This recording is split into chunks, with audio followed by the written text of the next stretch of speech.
The predestinated day arrived, and we duly met the ship Jungfrau, Derek de Deer, master, of Bremen. At one time the greatest whaling people in the world, the Dutch and Germans are now among the least, but here and there at very wide intervals of latitude and longitude, you still occasionally meet with their flag in the Pacific. For some reason, the Jungfrau seemed quite eager to pay her respects. While yet some distance from the Pequod, she rounded to, and dropping a boat, her captain was impelled towards us, impatiently standing in the bows instead of the stern. "What has he in his hand there?" cried Starbuck, pointing to something wavingly held by the German. "Impossible, a lamp feeder." "Not that," said Stubb. No, it's a coffee pot, Mr. Starbuck. He's coming off to make us our coffee, is the Yarman. Don't you see that big tin can there alongside of him? That's his boiling water." "Oh. He's all right, is the Yarman." "Go along with you," cried Flask. "It's a lamp feeder and an oil can. He's out of oil, and has come begging." However curious it may seem for an oil ship to be borrowing oil on the whale ground, and however much it may inadvertently contradict the old proverb about carrying coals to Newcastle, yet sometimes such a thing really happens, and in the present case Captain Derek de Deer did indubitably conduct a lamp feeder as Flask did declare. As he mounted the deck, Ahab abruptly accosted him, without at all heeding what he had in his hand, but in his broken lingo. The German soon evinced his complete ignorance of the white whale, immediately turning the conversation to his lamp feeder and oil can, with some remarks touching his having to turn into his hammock at night in profound darkness, his last drop of Bremen oil being gone, and not a single flying fish yet captured to supply the deficiency, concluding by hinting that his ship was indeed what in the fishery is technically called a clean one, that is, an empty one, well deserving the name of Jungfrau or the Virgin.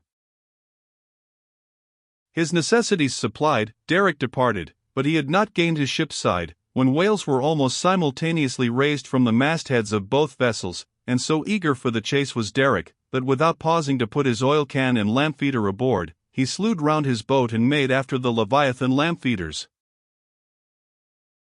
Now, the game having risen to leeward, he and the other 3 German boats that soon followed him, had considerably the start of the Pequod's keels. There were 8 whales, an average pod. Aware of their danger, they were going all abreast with great speed straight before the wind, rubbing their flanks as closely as so many spans of horses in harness. They left a great, wide wake, as though continually unrolling a great wide parchment upon the sea. Full in this rapid wake, and many fathoms in the rear, swam a huge, humped old bull, which by his comparatively slow progress, as well as by the unusual yellowish incrustations overgrowing him, seemed afflicted with the jaundice, or some other infirmity. Whether this whale belonged to the pod in advance, seemed questionable, for it is not customary for such venerable leviathans to be at all social. Nevertheless, he stuck to their wake, though indeed their back water must have retarded him, because the white bone or swell at his broad muzzle was a dashed one, like the swell formed when 2 hostile currents meet.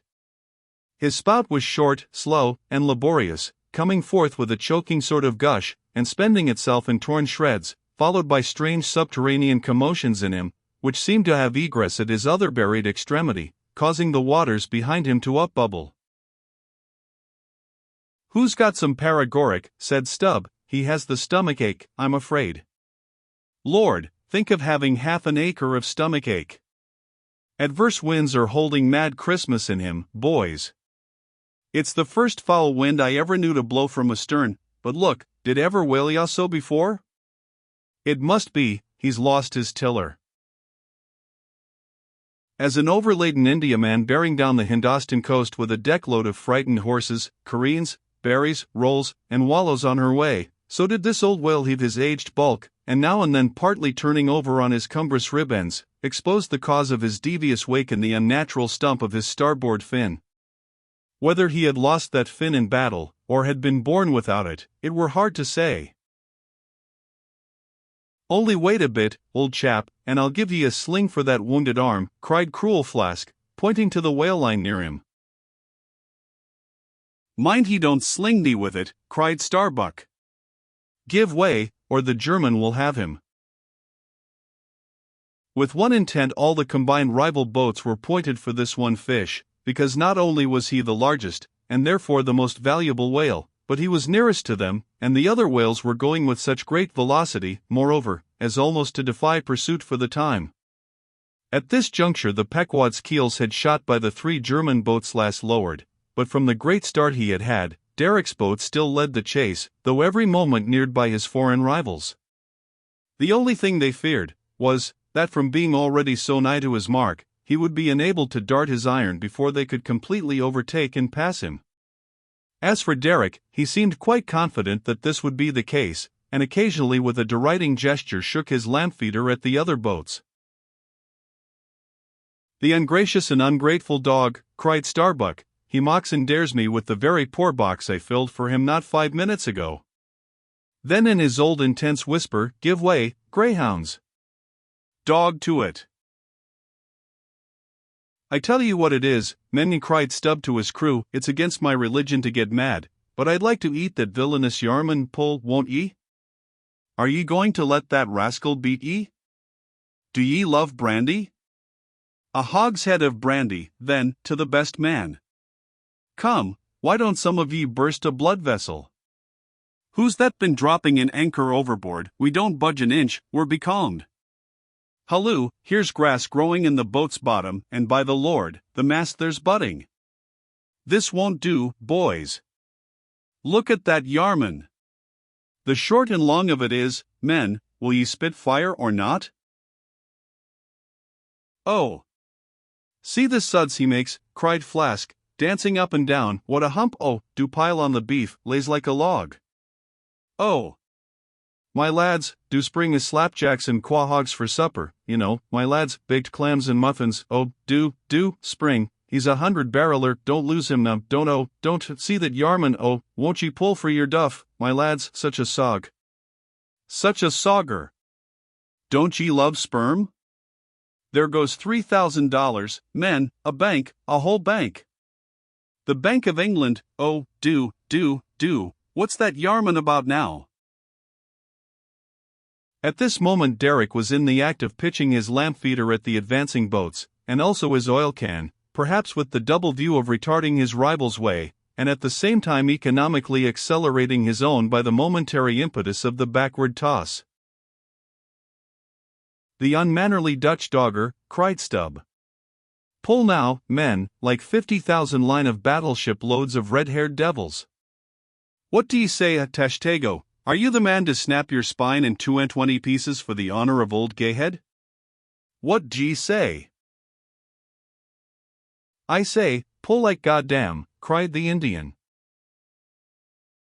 Fiercely, but evenly incited by the taunts of the German, the Pequod's 3 boats now began ranging almost abreast, and, so disposed, momentarily neared him. In that fine, loose, chivalrous attitude of the headsman when drawing near to his prey, the 3 mates stood up proudly, occasionally backing the after-oarsman with an exhilarating cry of, "There she slides, now! Hurrah for the white ash breeze! Down with the yarman! Sail over him!" But so decided an original start had Derek had, that spite of all their gallantry, he would have proved the victor in this race, had not a righteous judgment descended upon him in a crab which caught the blade of his midship oarsman. While this clumsy lubber was striving to free his white ash, and while, in consequence, Derek's boat was nigh to capsizing, and he thundering away at his men in a mighty rage, that was a good time for Starbuck, Stubb, and Flask. With a shout, they took a mortal start forwards, and slantingly ranged up on the German's quarter. An instant more, and all 4 boats were diagonically in the whale's immediate wake, while stretching from them, on both sides, was the foaming swell that he made. It was a terrific, most pitiable, and maddening sight. The whale was now going head out, and sending his spout before him in a continual tormented jet, while his one poor fin beat his side in an agony of fright. Now to this hand, now to that, he yawed in his faltering flight, and still at every billow that he broke, he spasmodically sank in the sea, or sideways rolled towards the sky his one beating fin. So have I seen a bird with clipped wing making affrighted broken circles in the air, vainly striving to escape the piratical hawks. But the bird has a voice, and with plaintive cries will make known her fear, But the fear of this vast dumb brute of the sea was chained up and enchanted in him. He had no voice, save the choking respiration through his spiracle, and this made the sight of him unspeakably pitiable, while still, in his amazing bulk, portcullis jaw, and omnipotent tail, there was enough to appall the stoutest man who so pitted. Seeing now that but a very few moments more would give the Pequod's boats the advantage, and rather than be thus foiled of his game, Derrick chose to hazard what to him must have seemed a most unusually long dart, ere the last chance would forever escape. But no sooner did his harpooner stand up for the stroke, than all three tigers, Queequeg, Tashtego, Daggoo, instinctively sprang to their feet, and standing in a diagonal row, simultaneously pointed their barbs, and darted over the head of the German harpooner. Their 3 Nantucket irons entered the whale. Blinding vapors of foam and white fire. The 3 boats, in the first fury of the whale's headlong rush, bumped the Germans aside with such force, that both Derrick and his baffled harpooner were spilled out, and sailed over by the 3 flying keels. "Don't be afraid, my butterboxes," cried Stubb, casting a passing glance upon them as he shot by. "You'll be picked up presently. All right, I saw some sharks astern, St. Bernard's dogs, relieve distressed travelers. Hurrah! This is the way to sail now.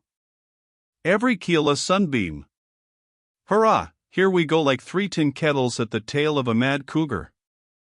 This puts me in mind of fastening to an elephant in a Tilbury on a plane, makes the wheel spokes fly, boys, when you fasten to him that way, and there's danger of being pitched out too, when you strike a hill.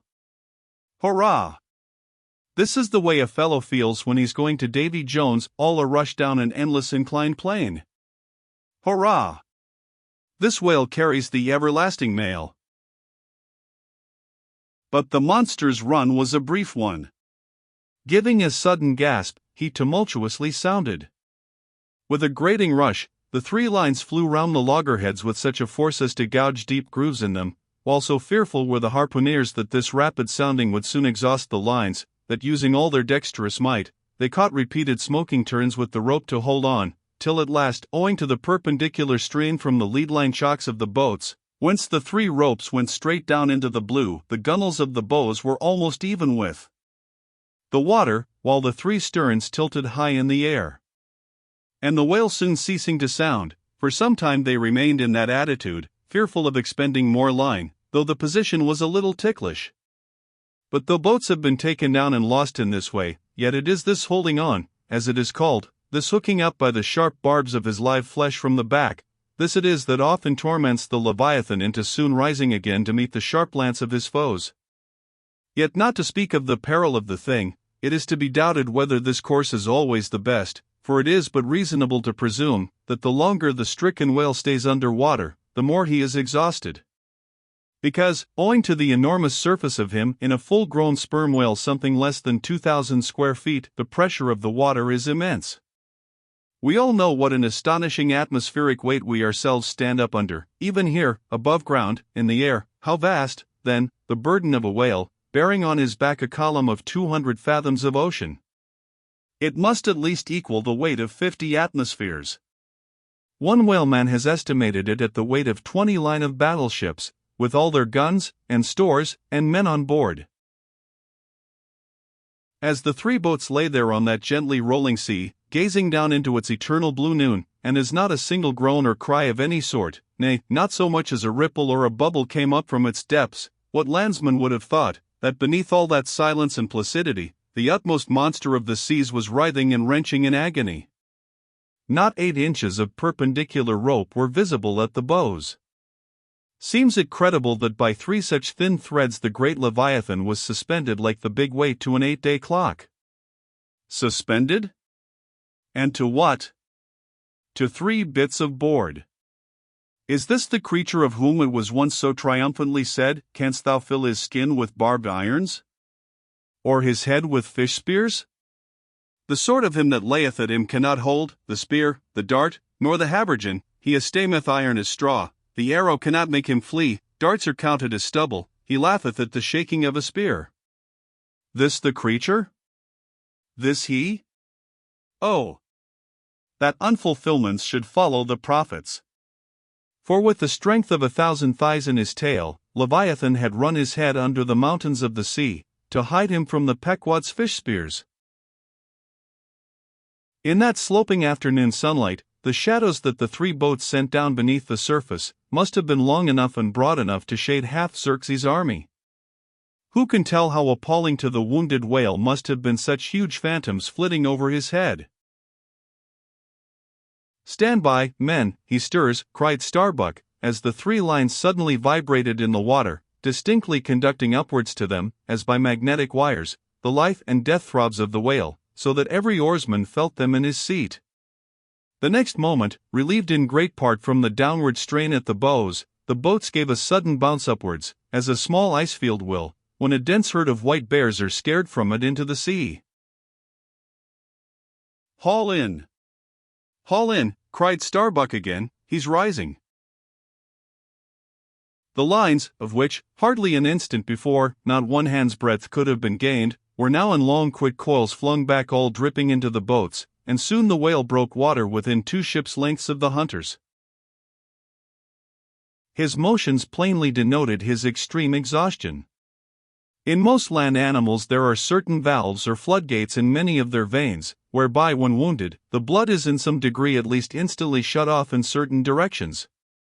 Not so with the whale, one of whose peculiarities it is to have an entire non-valvular structure of the blood vessels, so that when pierced even by so small a point as a harpoon, a deadly drain is at once begun upon his whole arterial system, and when this is heightened by the extraordinary pressure of water at a great distance below the surface, his life may be said to pour from him in incessant streams. Yet so vast is the quantity of blood in him, and so distant and numerous its interior fountains, that he will keep thus bleeding and bleeding for a considerable period, even as in a drought a river will flow, whose source is in the wellsprings of far-off and undiscernible hills. Even now, when the boats pulled upon this whale, and perilously drew over his swaying flukes, and the lances were darted into him, they were followed by steady jets from the new-made wound, which kept continually playing, while the natural spout-hole in his head was only at intervals, however rapid, sending its affrighted moisture into the air. From this last vent no blood yet came, because no vital part of him had thus far been struck. His life, as they significantly call it, was untouched. As the boats now more closely surrounded him, the whole upper part of his form, with much of it that is ordinarily submerged, was plainly revealed. His eyes, or rather the places where his eyes had been, were beheld. As strange mist-grown masses gather in the knotholes of the noblest oaks when prostrate, so from the points which the whale's eyes had once occupied, now protruded blind bulbs, horribly pitiable to see. But pity there was none. For all his old age, and his one arm, and his blind eyes, he must die the death and be murdered, in order to light the gay bridals and other merrymakings of men, and also to illuminate the solemn churches that preach unconditional inoffensiveness by all to all. Still rolling in his blood, at last he partially disclosed a strangely discolored bunch or protuberance, the size of a bushel, low down on the flank. "A nice spot," cried Flask, "just let me prick him there once." "Avast," cried Starbuck, "there's no need of that." But humane Starbuck was too late. At the instant of the dart an ulcerous jet shot from this cruel wound, and goaded by it into more than sufferable anguish, the whale now spouting thick blood, with swift fury blindly darted at the craft, bespattering them and their glorying crews all over with showers of gore, capsizing Flask's boat and marring the bows. It was his death stroke. For, by this time, so spent was he by loss of blood, that he helplessly rolled away from the wreck he had made, lay panting on his side, impotently flapped with his stumped fin, then over and over slowly revolved like a waning world, turned up the white secrets of his belly, lay like a log, and died. It was most piteous, that last expiring spout. As when by unseen hands the water is gradually drawn off from some mighty fountain, and with half-stifled melancholy gurglings the spray column lowers and lowers to the ground, so the last long-dying spout of the whale. Soon, while the crews were awaiting the arrival of the ship, the body showed symptoms of sinking with all its treasures unrifled. Immediately, by Starbuck's orders, lines were secured to it at different points, so that ere long every boat was a buoy, the sunken whale being suspended a few inches beneath them by the cords. By very heedful management, when the ship drew nigh, the whale was transferred to her side, and was strongly secured there by the stiffest flute chains, for it was plain that unless artificially upheld, the body would at once sink to the bottom. It so chanced that almost upon first cutting into him with the spade, the entire length of a corroded harpoon was found embedded in his flesh, on the lower part of the bunch before described. But as the stumps of harpoons are frequently found in the dead bodies of captured whales, with the flesh perfectly healed around them, and no prominence of any kind to denote their place, therefore, there must needs have been some other unknown reason in the present case fully to account for the ulceration alluded to. But still more curious was the fact of a lance head of stone being found in him, not far from the buried iron, the flesh perfectly firm about it. Who had darted that stone lance? And when? It might have been darted by some Northwest Indian long before America was discovered. What other marvels might have been rummaged out of this monstrous cabinet there is no telling. But a sudden stop was put to further discoveries, by the ship's being unprecedentedly dragged over sideways to the sea, owing to the body's immensely increasing tendency to sink. However, Starbuck, who had the ordering of affairs, hung on to it to the last, hung on to it so resolutely, indeed, that when at length the ship would have been capsized, if still persisting in locking arms with the body, then, when the command was given to break clear from it, such was the immovable strain upon the timber heads to which the flute chains and cables were fastened, that it was impossible to cast them off. Meantime everything in the Pequod was aslant. To cross to the other side of the deck was like walking up the steep gabled roof of a house. The ship groaned and gasped. Many of the ivory inlayings of her bulwarks and cabins were started from their places, by the unnatural dislocation. In vain handspikes and crows were brought to bear upon the immovable flute chains, to pry them adrift from the timber heads, and so low had the whale now settled that the submerged ends could not be at all approached, while every moment whole tons of ponderosity seemed added to the sinking bulk, and the ship seemed on the point of going over. Hold on, won't ye?" cried Stubb to the body, "don't be in such a devil of a hurry to sink. By thunder, men, we must do something or go for it. No use prying there, avast, I say with your handspikes, and run one of ye for a prayer book and a penknife, and cut the big chains." "Knife? Aye," cried Queequeg, and seizing the carpenter's heavy hatchet, he leaned out of a porthole, and steel to iron, began slashing at the largest flute chains.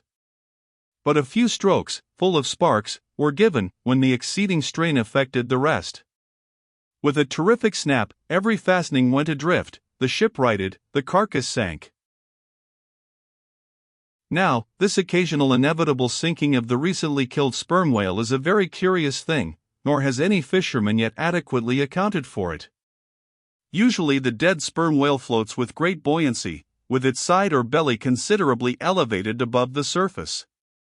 If the only whales that thus sank were old, meager, and broken-hearted creatures, their pads of lard diminished and all their bones heavy and rheumatic, then you might with some reason assert that this sinking is caused by an uncommon specific gravity in the fish so sinking, consequent upon this absence of buoyant matter in him. But it is not so. For young whales, in the highest health, and swelling with noble aspirations, prematurely cut off in the warm flush and May of life, with all their panting lard about them, even these brawny, buoyant heroes do sometimes sink. Be it said, however, that the sperm whale is far less liable to this accident than any other species. Where one of that sort go down, 20 right whales do. This difference in the species is no doubt imputable in no small degree to the greater quantity of bone in the right whale, his Venetian blinds alone sometimes weighing more than a ton. From this encumbrance the sperm whale is wholly free. But there are instances where, after the lapse of many hours or several days, the sunken whale again rises, more buoyant than in life. But the reason of this is obvious. Gases are generated in him, he swells to a prodigious magnitude, becomes a sort of animal balloon. A line of battle ship could hardly keep him under then. In the shore whaling, on soundings, among the bays of New Zealand, when a right whale gives token of sinking, they fasten buoys to him, with plenty of rope, so that when the body has gone down, they know where to look for it when it shall have ascended again. It was not long after the sinking of the body that a cry was heard from the Pequod's mastheads, announcing that the Jungfrau was again lowering her boats, though the only spout in sight was that of a finback, belonging to the species of uncapturable whales, because of its incredible power of swimming. Nevertheless, the finback's spout is so similar to the sperm whale's, that by unskillful fishermen it is often mistaken for it. And consequently Derek and all his host were now in valiant chase of this unnearable brute. The Virgin crowding all sail, made after her 4 young keels, and thus they all disappeared far to leeward, still in bold, hopeful chase. Oh! Many are the finbacks, and many are the derricks, my friend.